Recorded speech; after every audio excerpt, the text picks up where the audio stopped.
want you to picture the rugged west coast of Ireland in the early 16th century. Jagged cliffs, storm-tossed seas, islands shrouded in mist, and a world where power flowed as much from skill at sea as from land. Ireland was a land of semi-autonomous Gaelic clans, each controlling their territory by ancestry, loyalty, and force of arms. It was a time when the English crown claimed dominion over Ireland, but its reach barely extended past fortified towns. Beyond that, families like the Ó Máilles of Clú Bay held sway. They were seafarers, traders, and raiders, their authority measured by ships and swords rather than royal commands. Into this turbulent world, around 1530, a girl was born who would defy the expectations of her time.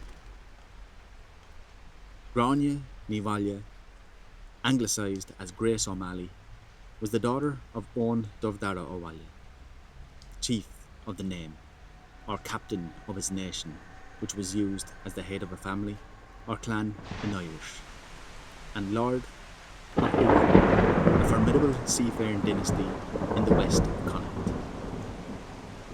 Her mother, possibly Margaret or Maeve Ó Máille, came from another branch of the same clan. This may seem unusual now, but in Gaelic Ireland, marriages within extended family lines were often a strategic way to consolidate power, land, and alliances, as much as it was throughout Europe and beyond.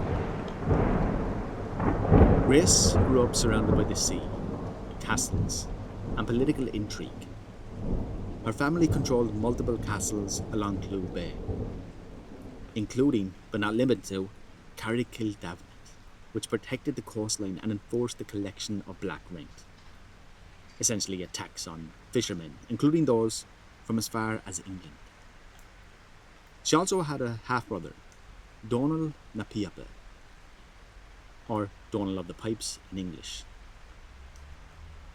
Her half-brother from her father's previous marriage, and under Gaelic law, also known as Brehon law, men usually inherited leadership positions via tanistry, yet Grace was recognised for her extraordinary ability to manage both the clan's lands and fleet. A girl in another world might have made sense quite into her, but Grace would not wait for permission. Grace's childhood likely included time at her family residences on Belclare and Clare Island, and she may have been fostered by another family, as was customary among Gaelic nobility, to strengthen political alliances. She grew up with a sense of responsibility to her family's legacy, to the sea, and to the autonomy of her clan, skills she would later leverage in ways that even kings and queens could not ignore. As we embark on this journey, imagine the crashing waves of Clú Bay, the wind whistling across castles, the distant cry of gulls, and the figure of a young woman, daring, bold, and destined to rewrite the rules of power in Ireland. This is the story of Grace Ó Máille, the Pirate Queen.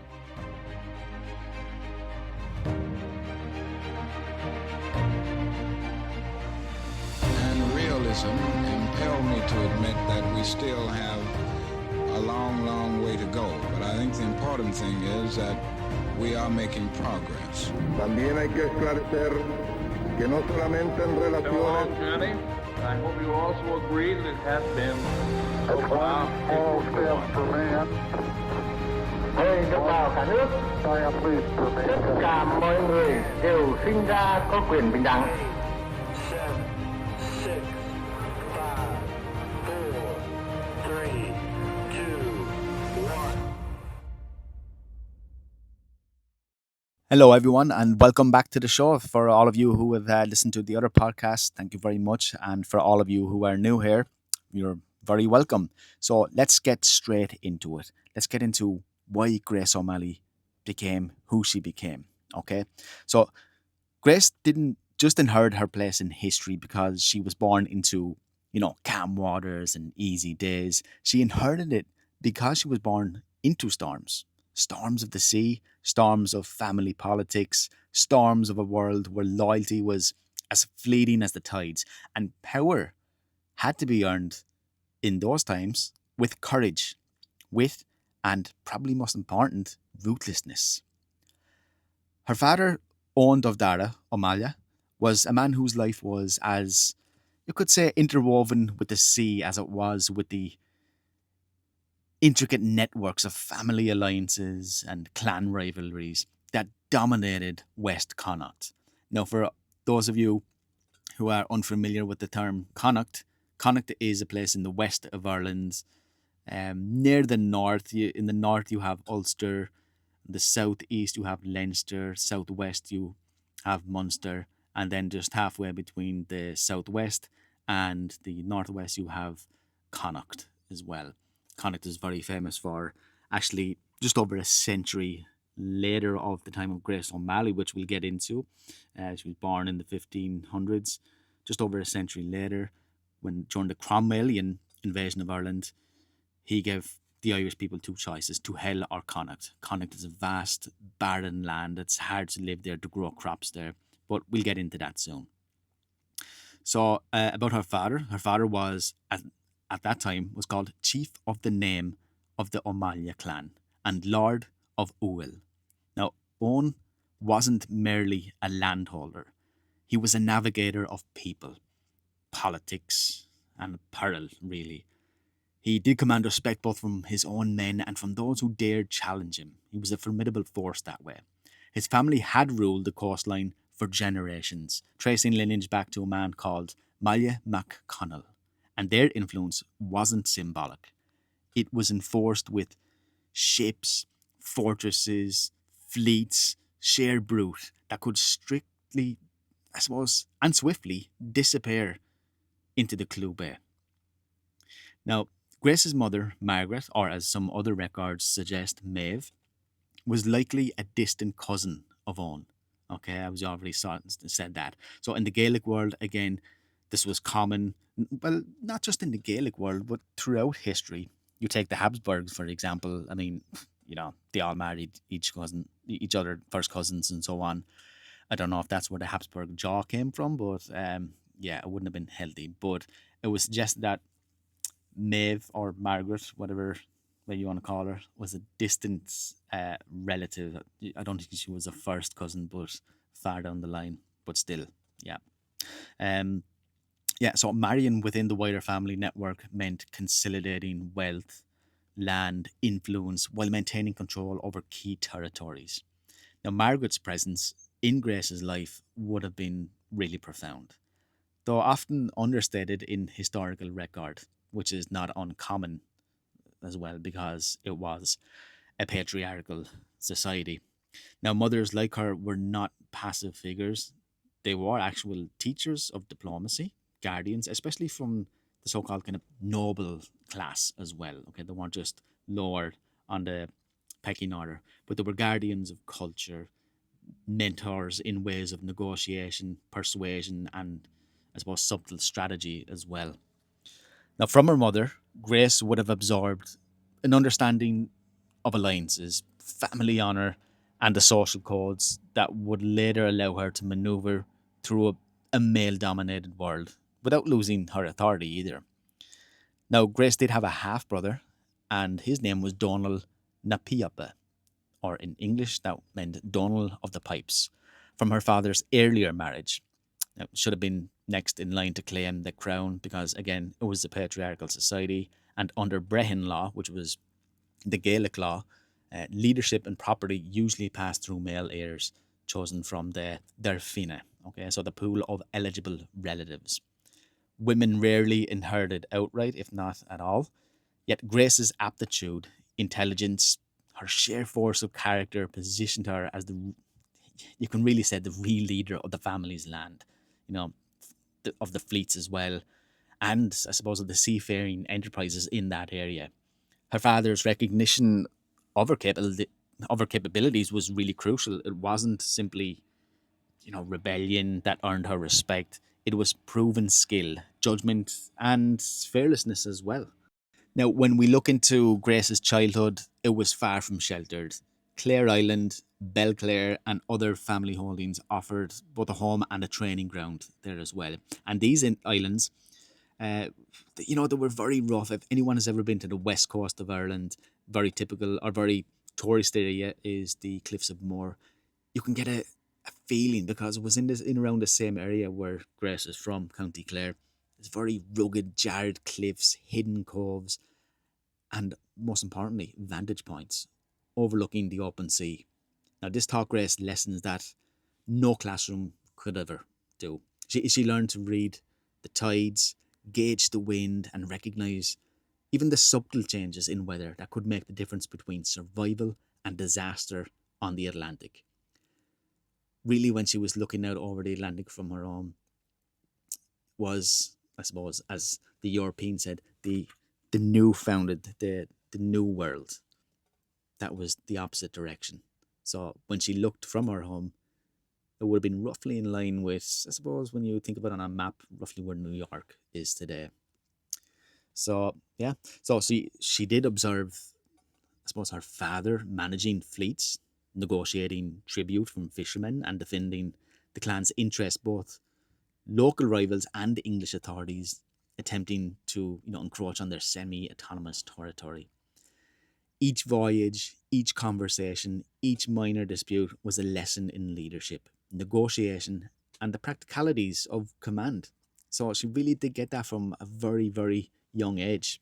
It's like with any kid, you see them growing up, you see them looking at their parents or friends. They tend to, learn things fairly quickly from observation more so than reading about something.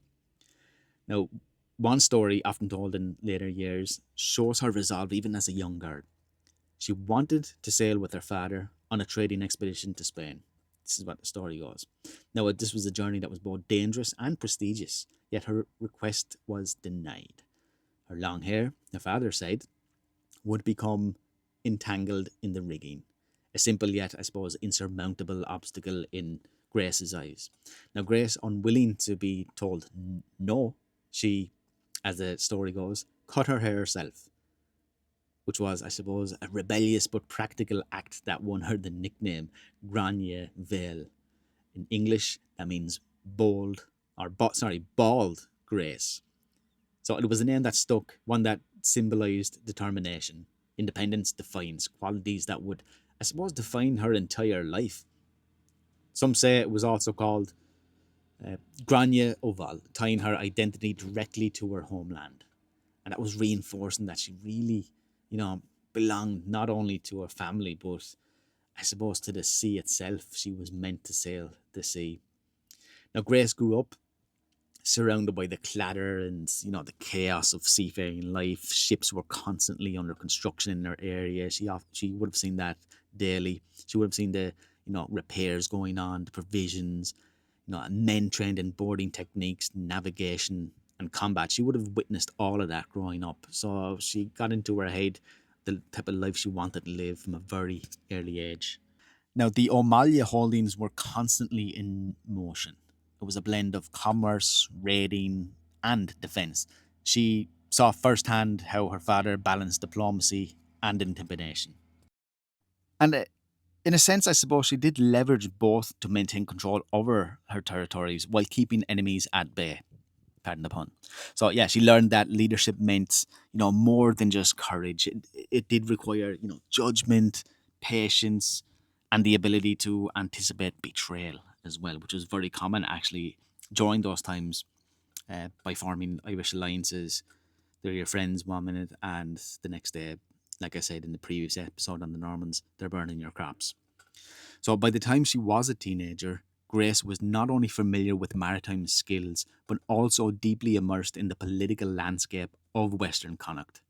The Ó Máilles recognised the MacWilliam Íochtar Burkes as nominal overlords.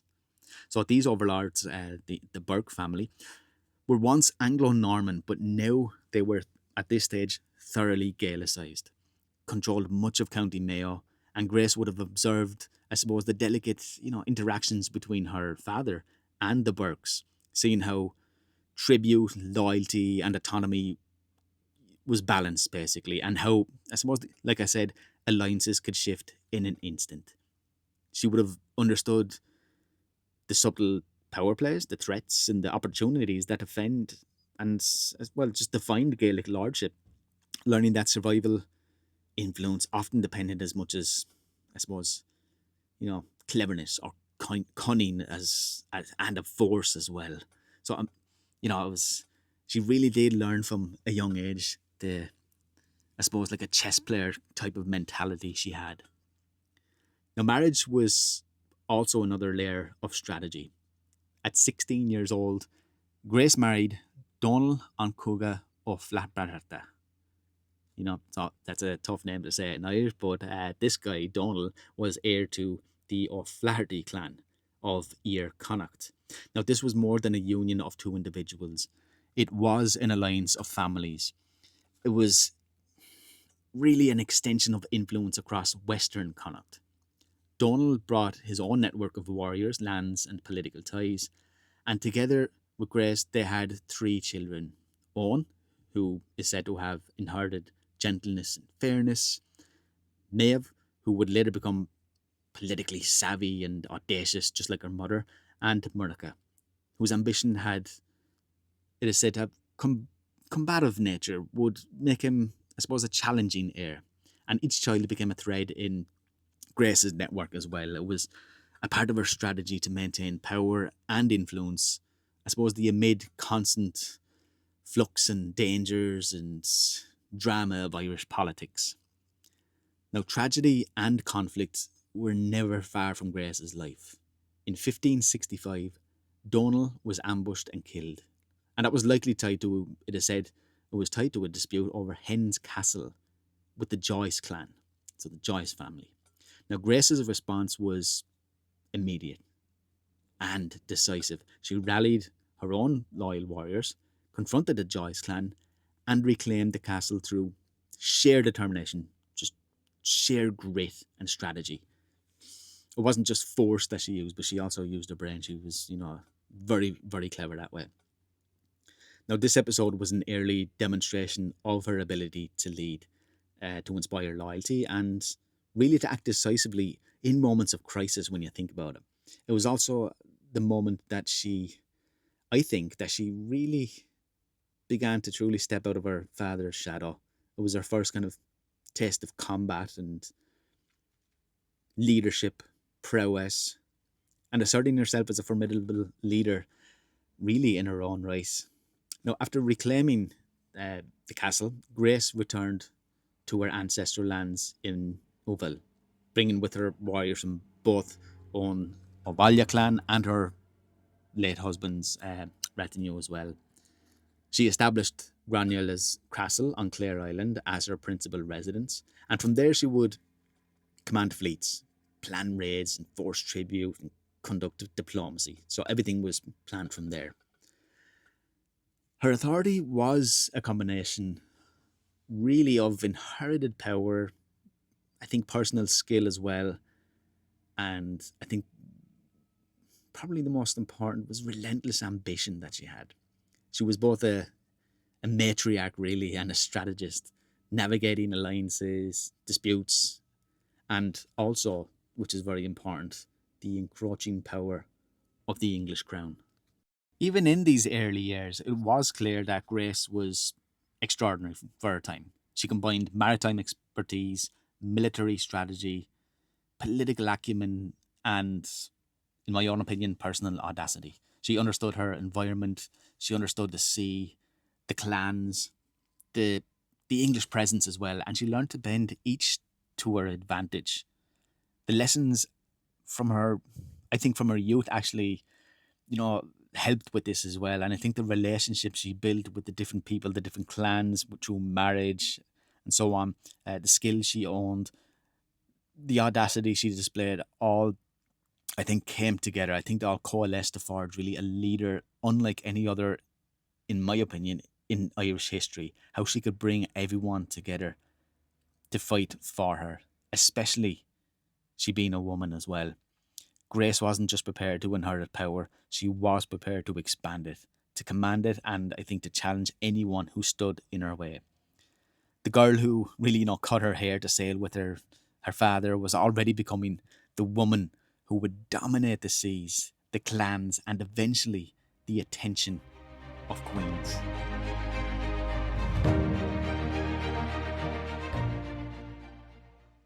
After reclaiming her husband, Donal Ó Cogaid's castle, and returning to her ancestral lands, Grace didn't retreat into widowhood, as might have been expected of a woman of her time, but she didn't. And instead, she transformed tragedy into strategy.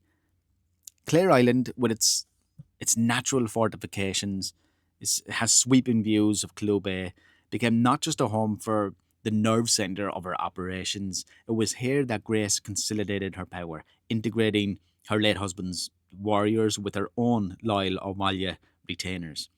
Now, she understood that leadership demanded visibility, decisiveness, and the ability to inspire loyalty. And I think she did that. I think she was, not content to let the men around her simply just follow orders. They needed to see, I think, her courage firsthand. So she did it by, not just speaking about it, but being an inspiration for it as well, showing genuine leadership. The years following Donal's death saw Grace engaging in increasingly audacious raids. Her targets were sometimes strategic, sometimes personal, and one famous episode involved the Clan MacMahon of Ballyvoy, who had killed a shipwrecked sailor she had previously and for a brief time as well, taken under her protection. A man rumoured actually to have been her lover, but there's no evidence on this.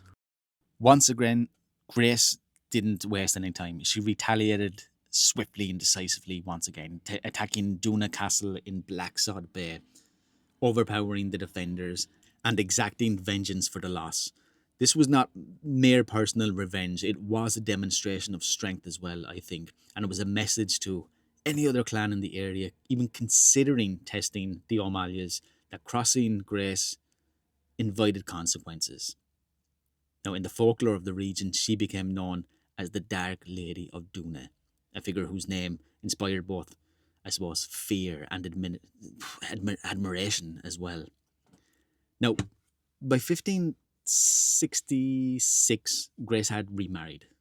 Okay, so this time to a person called Reshaped on Erin Burke. That's what his last name was, but he was also known as Iron Richard, the 18th Mac William Eochther. Now, Richard was a man of influence known for his ironworks at Burrishoole, and he was a political match that expanded Grace's network of alliances also. Now, their union produced her son, who was called Tibbot Burke, who would later be created as Viscount Mayo. Now, through this marriage, Grace cemented a wider sphere of influence across Connacht, connecting really two powerful Gaelic families. But her ambitions were never confined to domestic or familial. So she wasn't going to stick at home like a housewife or anything like that. She had no intention of doing that. She continued to assert herself as a maritime leader, a pirate, and a formidable negotiator, as we now know. Now, Grace's operations at sea were sophisticated and, once again, highly strategic. She commanded a fleet of galleys, sometimes numbering several large vessels, with crews loyal to her personally rather than to any, patriarchal figure. And these ships were not only instruments of commerce and raiding, they were platforms from which she projected power across the Atlantic coast. And the west of Ireland, with its islands, hidden coves, and really complex currents, was her domain. She knew every inlet, every tidal channel, every safe harbour, and every ambush point in the area. She could strike rapidly, vanish without a trace, and reappear when her enemies least expected it. Her fleet enforced tribute from those fishing her waters, collected tolls, and engaged in both defensive and offensive operations, all while maintaining a delicate balance with the English authorities, who, as I said, were increasingly attempting to assert control over the region.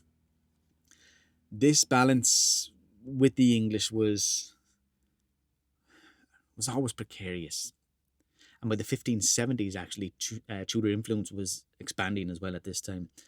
You had officials like Sir Richard Bingham, the English governor of Connacht.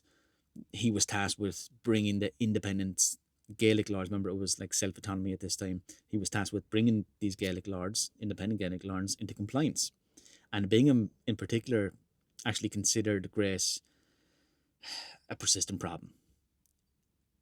We have letters from him as well, and in his letters, he described her as a nurse to all rebellions in the province. That's what he said. So it highlights, he was highlighting just how effective her operations were at disrupting English plans in the area. But as we now know with Grace, she was not a reckless character. She understood when to confront and when to negotiate. She's very clever that way. Her maritime raids were often very well calculated, aimed at maximizing leverage without provoking too much overwhelming retaliation. Grace's personal life even continued to intersect with her political and military ambitions. Her daughter Maeve later remarried to Richard, also known as who was Richard Bourke, but he was known as the Devil's Hook for fighting the English and so on. But that further strengthened again her alliances, while her son Owen and Murcha represent both opportunity and risk. Owen, as we said, gentle and a fair type of person, was, he was actually murdered after being deceived by who we just talked about, Sir Richard Bingham, and that loss would have been, I suppose, deeply personal to, I suppose, and not just personal, but it was politically destabilizing as well for Grace. I mean, of course, she was upset it was her son that was killed, but it was also a political factor in there. Murcha, on the other hand, was, as we talked about, ambitious and combative, at times even, betraying family alliances and actually aligning with English authorities, which really did, as you could imagine, fuel tensions that Grace would have to navigate with both fury and being very clever and cunning about it as well. Each child, each alliance, each betrayal demanded really her constant attention. It was a heavy workload for her. It demanded her attention, her tactical mind, always calculating the balance. It wasn't an easy job. But one of the most remarkable chapter of Grace's life came in around 1593, when the English seized her sons Tibbet and Murcha, along with her half-brother Donal na Pipa, Donal of the Pipes, who we talked about earlier. Now, rather than accepting their imprisonment, Grace really did what few women, or even men at that time, would dare. She actually sailed to England to petition Queen Elizabeth I herself. Okay, that's insane. So the journey was not, a ceremonial act. It was a display, really, in my opinion, of both, audacity, diplomacy. It's kind of like, I don't care if she's the queen or not, I'm going there. That's who I am. I'm not going to back down. And she was accompanied by her retainers, her loyal retainers. So she crossed the seas in the very ships that she had commanded against rival clans, bringing with her the weight of, her reputation and the unyielding purpose of, a mother seeking her justice for her children. Now, Grace's audience with Elizabeth was held at Greenwich Palace and has been immortalised in legend. Contemporary records suggest she actually spoke fluent English at that time, because you have to remember, the majority of the country of Ireland was speaking Irish, it wasn't English. So that was a skill that her really did further enhance her negotiating power as well. She reportedly arrived in fine garments, defied certain courtly conventions and typical Grace, and carried a concealed dagger. This, asserting both her dignity and her autonomy as well. And according to tradition, she refused to bow because she did not recognise Queen Elizabeth as the Queen of Ireland. And that was, again, a subtle but very powerful political statement. Her behaviour, of course, shocked the courtiers in Elizabeth's presence. But Elizabeth, who was actually known for her political acumen, she was a very clever woman as well, actually accepted that. And she really did, I suppose, recognise in Grace a force of nature rather than, a mere petitioner.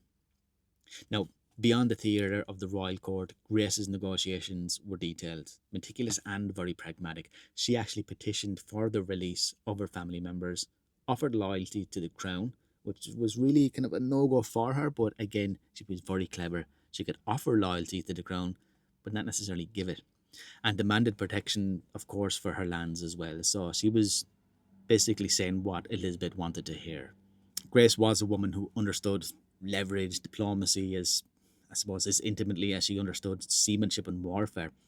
And the English administration, though often frustrated by Grace's independence, could not ignore the reality that she commanded the loyalty of men and fleets in the region where their authority was fragile. I suppose Grace O'Malley successfully secured the release. When she did, she secured the release of her sons and half brother during her meeting with Queen Elizabeth in 1593. It's insane that she did that. It's crazy.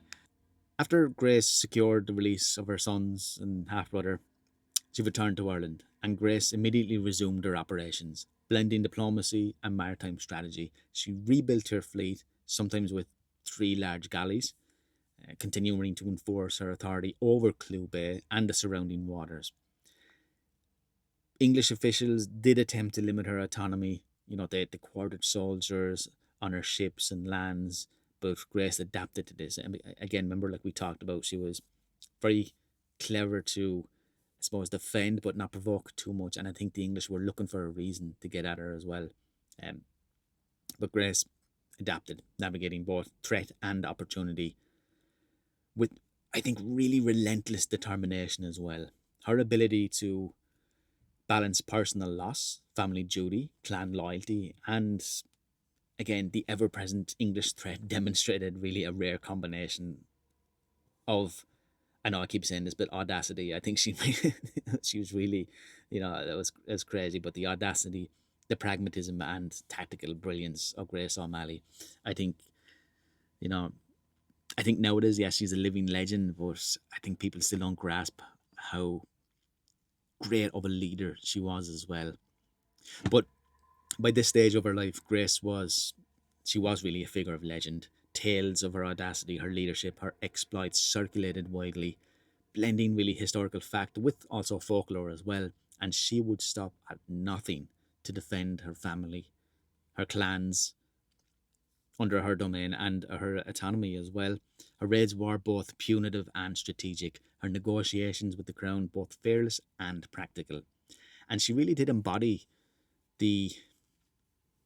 when I think about it now, she really embodied the duality of a warrior and a diplomat. A pirate queen whose story was as much about intelligence and foresight as it was about courage and maritime skill. And throughout her life, Grace continued to defy expectations. She really did. She commanded ships throughout her life, directed men. She got bigger and bigger. She never filled her boots. She negotiated with rival clans and stood in the courts of kings and queens with really, as we saw with Queen Elizabeth, unshakable resolve. Her children, her alliances, and her enemies all tested her. But her adaptability and her intelligence, again, ensured that she remained a central figure, not just in Connacht, but beyond that as well. And by the late 1590s, her name alone carried weight. Gráinne Mhaol, the Pirate Queen, a woman whose legend was inseparable from the wild Atlantic seas, she mastered, and the turbulent politics she navigated was an unmatched skill in my opinion.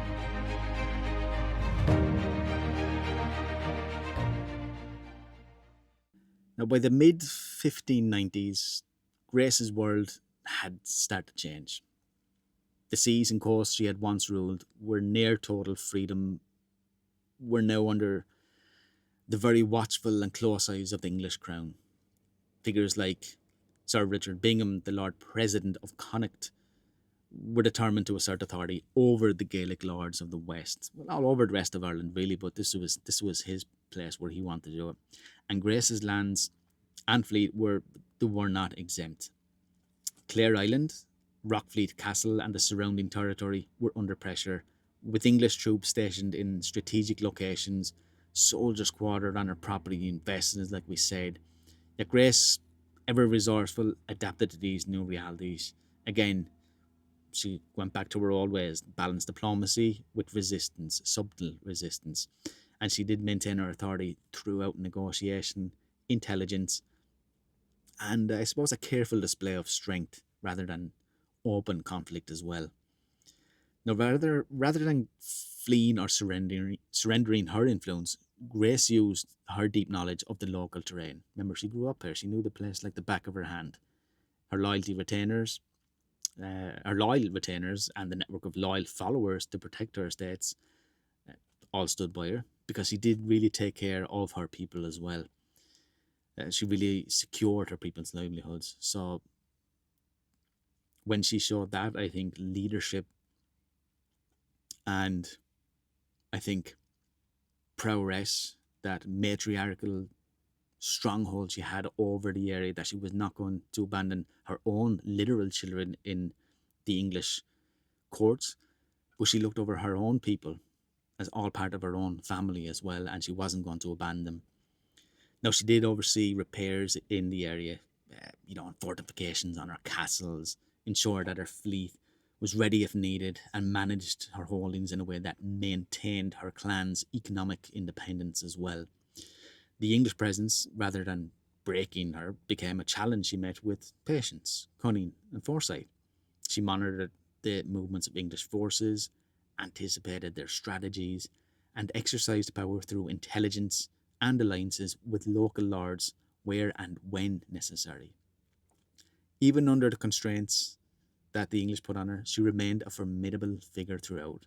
Reports from the period actually describe her as a commanding respect to wherever she went, a woman who could enforce authority without relying solely on violence, whose presence alone carried weight, a true leader. She also understood the delicate balance between submission and autonomy, complying when necessary, but asserting her rights at every opportunity. She safeguarded her fleet, not for conquest, but really as a deterrent as well, demonstrating that the Ó Máille name still commanded the sea. Grace's later years were marked by pragmatism and the continued exercise of influence in Connacht. She oversaw trade, maritime activity, and the economic well-being, as we talked about, with her loyal subjects, her people, ensuring that her lands remained productive and her fleet maintained readiness whenever the time came. She, deftly navigated legal and political pressures, securing formal recognition of her estates while protecting her clan from, excessive interference as well. I suppose, really, when you think about it, her leadership was a mixture of careful negotiation, once again, the subtle displays of power, unwavering commitment to the independence and dignity of her people. Now, it is believed that Grace O'Malley died around 1603, likely at Rockfleet Castle, which was actually the same year as Elizabeth I.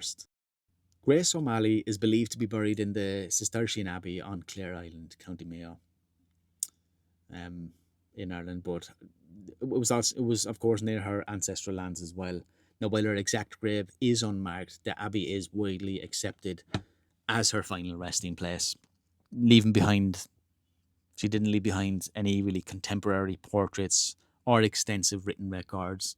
Yet her memory does persist really through oral tradition and official reports of the period. Her legacy endures really in the ruins of her castles. Is what you see when you go on to the west. The stories of her cunning and courage really, and the historical accounts preserved in English state papers, as Grace wasn't mentioned in the Irish annals of history. This more or less came from all English state papers. Who knows why? I don't know. If anyone out there knows the reason why, let me know in the comments. But it could have been a thing of patriarchal, stubbornness as well, that the refuse let maybe a woman to have this,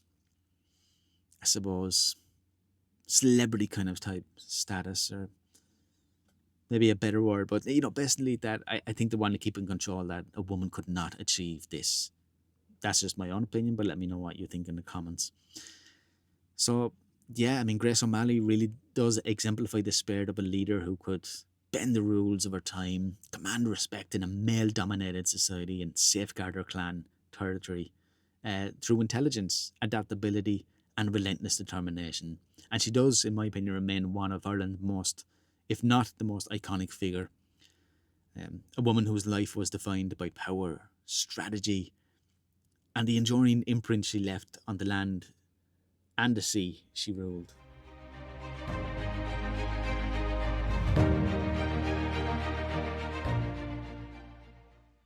Grace O'Malley was more than a pirate, more than a queen of the sea. She was a strategist, a negotiator, a warrior, and a woman who refused to be limited by the expectations of her time. Her story reminds us that history is shaped not just by kings and conquerors, but by those who dare to defy it, to lead, and to carve out their own path. From Clare Island to the courts of Elizabeth I, Grace's life was a testament to courage, cunning, and relentless determination. She left behind a legacy that has inspired generations, not only in Ireland, but worldwide. A story of empowerment, audacity, and the enduring strength of one remarkable woman. So the next time you look out at the Atlantic from the west coast of Ireland or the east coast of the United States, imagine a fleet of galleys cutting across the waves, and remember Gráinne, the Pirate Queen, whose name and spirit still sail with the tides. Thank you for joining me on this episode, and I hope you enjoyed listening to it as much as I have compiling it all together. And if you did like it, if you can, wherever you're listening to this, give it a like. If you're on YouTube, I'd appreciate it if you subscribe it as well, and so you can keep following for more stories of the past. See you in the next episode.